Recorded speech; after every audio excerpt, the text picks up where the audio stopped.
This week on the grand finale of The Real Housewives of New Jersey. Oh my God! Cut it out! Cut it out! You're the queen of this.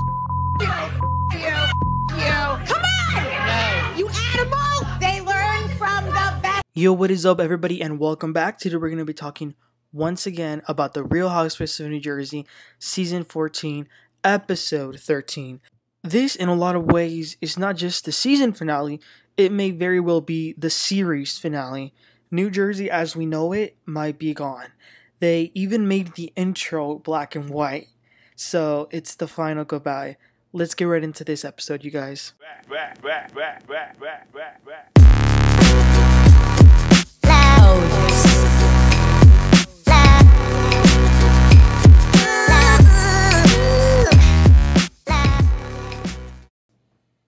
So let's get started. The finale begins with Jen Fessler going over to Marge's house. Off topic, but I really like the way the green looks in Marge's house. Anyway, Marge tells Jen about the gift that she just sent to Teresa and her lawyer, that funeral arrangement, which I think even if you don't like Marge, you have to admit that was hilarious.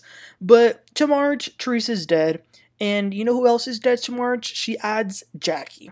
In Marge's eyes, Jackie going to this meeting was the straw that broke the camel's back. She absolutely has no more empathy for her. She even says that as far as Jackie, she has decided to start dropping major bombs. Marge then gets a call from Dolores that she is coming over to her house now. This is actually the same day that Teresa had the meeting, so Dolores came straight from Teresa's house to Marge's. I love that Marge had these donuts that look really good and like these croissants and even ice cream. So Marge says to Dolores, so how was the burn session? Dolores says it wasn't a burn session. She was just letting us know the amount of stress and anxiety that they have been having because of Luis's exes, and that Marge, you've been communicating with the ex. That was a big reveal. Margaret says that 3 years ago when Teresa first started accusing her of speaking to the ex, she hadn't really spoken to them at all. But after the Bodito stuff, yeah, she began communicating with them because she needed to validate the messy stuff that Luis was doing to her son. Dolores says, well, why would you do that? Like, that's wrong. Margaret says, well, I wouldn't. She's the one that just made a whole summit to burn someone. Dolores says, well, Teresa could say the same thing for you when you had that New York meeting. That could have been a summit as well. Marge says, no, that was not a summit. That was a reunion review. Dolores says, oh, well, I wouldn't know because I wasn't invited. And Marge says, no, you were invited. I did tell you to go, but you didn't want to go. And wow, that put Dolores over the edge. The veins in her face looked like they were about to pop. She calls Margaret a lying cunt and says, you never did, you're a liar. And Marge says, don't call me a liar, and it wasn't even that big of a deal. And Dolores says, it is a big deal if you're saying something that effing you didn't do. When I tell y'all Dolores was mad, she was mad. Marge says, why are you mad? Like, whatever. Dolores says, because you're lying. Dolores says that she was never called by Margaret to come to her house before the reunion to talk about the reunion with some of the other people. She even gets up and says, I'm gonna go. It was very intense. Eventually, they simmer down, they calm down, but they are both sticking to what they believe. Marge says and affirms that she did call Dolores to tell her and let her know about the meeting, but Dolores says that she was never called. But it ends up being okay because the three of them end up hugging and whatever, so they kind of made up. I personally just don't understand. Whoever is correct in this scenario, why does it really matter anymore? I mean, this was last year. That's in the past. I don't really see it contributing to anything now. I don't know. But the last thing Dolores says is that everyone will be meeting one last time. So speaking of meetings, Danielle and Melissa go to meet Rachel at her house. First thing Danielle says is that she thinks it's crazy that when she saw Jennifer at the church, remember when Teresa was doing her podcast, how she said to Jennifer Aydin, I'm surprised the church didn't burn down. And now look, the house that Dolores found for them to do the retreat literally burned down. So that was crazy. But anyway, Danielle begins to tell them what went down at Teresa's house with the attorney.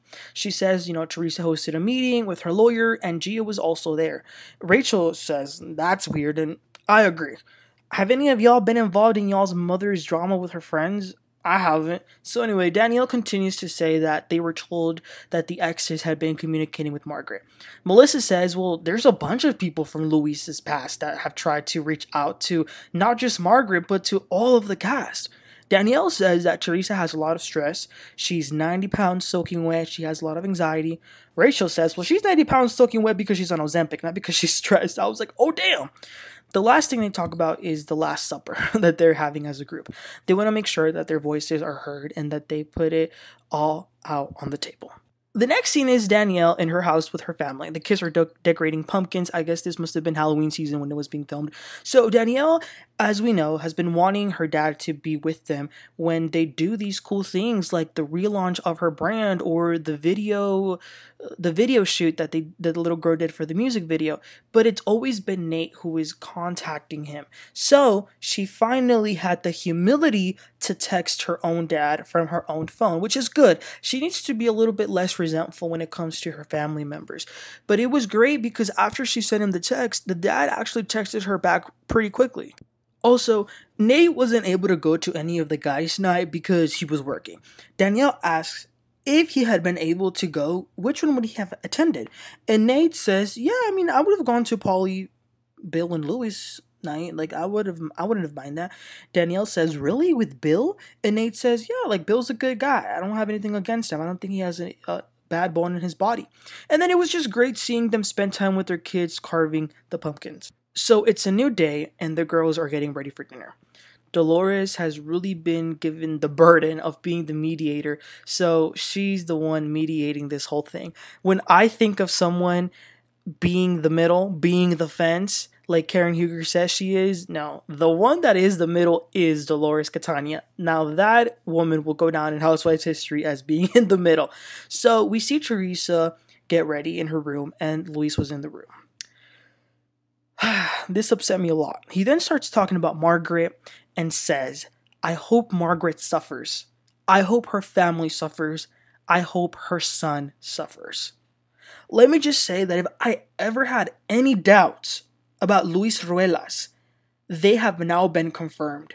How dare he wish suffering upon another human being and their son, her child that has nothing to do with any of this. He really confirmed to me that he is the scum of the earth, the dirt underneath someone's shoe. He is a disgusting human being. So Luis is also sitting up there giving Teresa instructions on how to navigate this whole dinner. He calls Margaret garbage after wishing her nothing but suffering in her family. He says Rachel is a bottom feeder like her husband. He says that Melissa is nothing. I mean, this man is a joke. He is absolutely horrible. Then, you guys, they showed a little montage of Teresa, Joe, and their parents, moments that happened on the show. And it's sad that their relationship as siblings was destroyed because Satan destroyed it. This show really kept its essence of being a family show for a very long time. We also see Marge and Joe as she is getting ready. Margaret says that her plan on this event is to call out Jackie Giudice Goldshneider. She has a major bomb on the things that Jackie has been doing behind Teresa's back, and she wants to be so close to her now. Well, Teresa's gonna know. We see Melissa and Joe as well. Melissa tells him that Danielle just told them that Teresa was in really bad shape because of all the problems that they've been going through. Joe says that he knows his sister, so he knows her so well that he knows that Teresa could literally be dying and she'll never admit it. And it's a shame. Melissa says, yeah, Marge might have talked to the ex, but when you compare that to all of the underhanded BS that the others have done, it's really not that big of a deal. Joe says that he is a person full of love. He says that he'll literally love on a stranger that he meets down the street. But what they did last year with the pizza thing, the detective, the cheating rumors, it was too much. But the reason Melissa was asking him all of these questions and how he feels is because she wants to know what tone to set when she walks into this dinner. And they conclude that this will be the last time she's meeting her. So it's time for the dinner. Dolores walks out wearing that iconic black dress, and she steps into the restaurant by the name of Rails. Beautiful decorations, little gifts, and a lot of flowers for each of the women. Jen Fessler gets there early with Dolores, and they're kind of placing where each person will sit. Dolores wants to place people who are like feuding in front of each other so that they can be facing each other. And you guys, as each woman walked into the restaurant, the editors placed flashbacks of how each of these women started their relationships with the person that they now have issues with. And they were all friends at one point. Rachel with Teresa, Danielle with Jen, Melissa with Teresa, Marge with Teresa and Jackie. So they're all arriving. The last one to arrive is Teresa. You guys, my heart was racing. I don't even know why. I wasn't even there. I'm just watching, but it was. So Dolores is sort of the judge, if you will. And she starts by calling onto each pair of people that have the issues. And she begins with Danielle and Jennifer. So Danielle is trying to make her point. So she says that she really wants to try to talk to Jen right now about the charity. She says that she did a charity event out of the bottom and the goodness of her heart. So for Jennifer to come over here and insinuating that she was stealing from it was crazy. And of course, Jennifer Aydin throws the first dig and says, yeah, you have no money. You wish you had the money that I have. You don't talk to your family. You wish you had my life. And Danielle starts to say, you know what? You may have a big house, but it's empty because you don't have the love. And they go back and forth, tit for tat. Danielle says, all I know is that when I go home, I have a husband to be by my side. Jennifer then says, oh, your husband with the boobs and you wear the bra? So Danielle didn't even think about it. She grabbed a glass pitcher and throws it at Jennifer. Too bad she missed. But the people get there quickly, the security, the producers. Teresa screams at Danielle, cut it out. And Melissa says, cut it out. You're the queen of this crap. Teresa then looks at Melissa in the face for the first time this season and says, whore. Whore, whore, whore, my brother married a whore. Melissa says, oh, I'm a whore. I'll let Antonia know you think her mom's a whore. They learn from the best, white trash. Melissa, I love you, but why would you bring up Antonia during this? I didn't get that part. But like I said, the producers got involved. Jennifer wants Danielle to be kicked out. Danielle is then taken to the bathroom with Dolores and Rachel, and I felt so bad for Danielle. She was in tears. And the irony of Teresa Giudice telling Danielle not to be violent? Are you kidding me, Teresa Giudice? Are you kidding me? Are you freaking kidding me? You, out of all people, are telling someone, don't be violent. Oh my gosh. In the midst of all of this, Jen Fessler gets her stuff and gets the hell out of there. She's like, this is crazy. I'm not going to be sitting around here with all this. So she leaves. I hate that they had also to ask Jennifer Aydin for permission if Danielle could stay. But she ended up saying yeah, and Danielle did stay, and they sat them at the opposite sides of the whole table. So now this becomes Teresa versus Margaret. Margaret says that she did not contact Louis's ex until spring of 2022 when Teresa and Jennifer were speaking to Laura. Now I love the Marge, but her story is a little inconsistent here because at the beginning of the episode she told Dolores that she didn't talk to the ex until after the Bodito stuff, but now she's saying it was spring of 2022, so which one is it, Marge? But nevertheless, Teresa says that Margaret orchestrated a takedown for Louis when they met before the reunion. Marge says, no, that's not true, and your husband does a pretty well enough job destroying himself. Then Teresa attacks Margaret's husband's profession again. She says, oh, he's a plumber. As if that's a bad thing. Teresa, stop coming for blue-collar jobs. You never, listen, life is so unpredictable. What goes around comes around. What if one day you have to do one of those jobs? So this is why people don't ever offend someone's occupation. Please, I ask y'all that. But anyway, Teresa then even claims that Margaret could have been the one that told Rachel and John Fuda that Louis was trying to get in contact with John's ex in prison. Rachel jumps in and says, no. We were told by a family friend of ours who doesn't even know Margaret. Teresa says, well, no, because Louis never contacted your husband's ex anyway. And Rachel says, okay, but don't you think that maybe your husband isn't fully forthcoming with you? Teresa says, no, your husband isn't forthcoming with you. So they go back and forth again with the husbands. Rachel says, I'm going to say this once to you. Take my husband's name out of your fat effing hot dog lip mouth. But hold on, you guys, because this gets even juicier. Marge says, well, Teresa, you want to talk about Louis' ex? Jackie was the one who had Louis's ex at her house. What? So Jackie denies it, but Margaret says, nope. In 2021, Jackie invited the ex to her house. And Margaret just found this out. The reason she found out was because earlier this week, after Teresa had this little meeting with her dumb lawyer, Marge called Louis's ex and said, listen, they had a meeting and so was in the meeting. The ex said to Marge, why would Jackie Goldshneider be there when she had me at her house?